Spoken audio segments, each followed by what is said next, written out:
Hello and welcome to our lecture on development. Human development is the story of converting a single cell into an individual consisting of trillions of cells. We'll cover some basic concepts to explain the process, but don't have the time to cover development in detail. We'll begin prior to fertilization because the single cell at the start of the developmental process, the zygote, comes from the fusion of its parents' gametes, egg and sperm. Gametes come from meiosis. As with mitosis, the chromosomes are doubled in interphase prior to meiosis. Meiosis even has the same stages as mitosis, PMAT, but has two divisions, cutting chromosome number in half. We refer to the two divisions as meiosis I and meiosis II.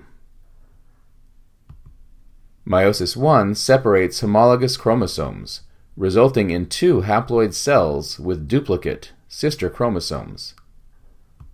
Meiosis II separates the duplicates and leaves us with four haploid cells.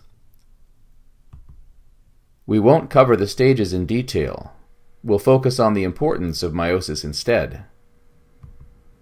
Meiosis forms haploid gametes, egg and sperm, so its role is reproduction rather than growth and replacement. Meiosis involves two divisions, so it produces four daughter cells, at least in spermatogenesis. Oogenesis is different, producing a single egg and some polar bodies. It doesn't even finish until fertilization.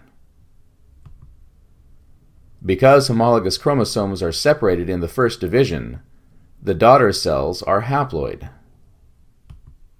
That means that gametes have a single copy of each chromosome, not pairs as in somatic cells. Perhaps the most important aspect of meiosis is that the gametes it produces are genetically non-identical. This variation is the result of two important processes: crossing over and independent assortment. Crossing over, or recombination, is the exchange of segments between homologous chromosomes. That's pretty cool. You are mixing the DNA you got from your mom and dad when you make your gametes. Crossing over can create new combinations of alleles. Alleles are alternate forms of a gene, for example, blood types. Independent assortment is the random alignment of homologous chromosome pairs during metaphase I, or sister chromatid pairs during metaphase II. Combine crossing over and independent assortment, and many different genetic combinations are possible. Now it's time to move on and learn what happens after the gametes are formed.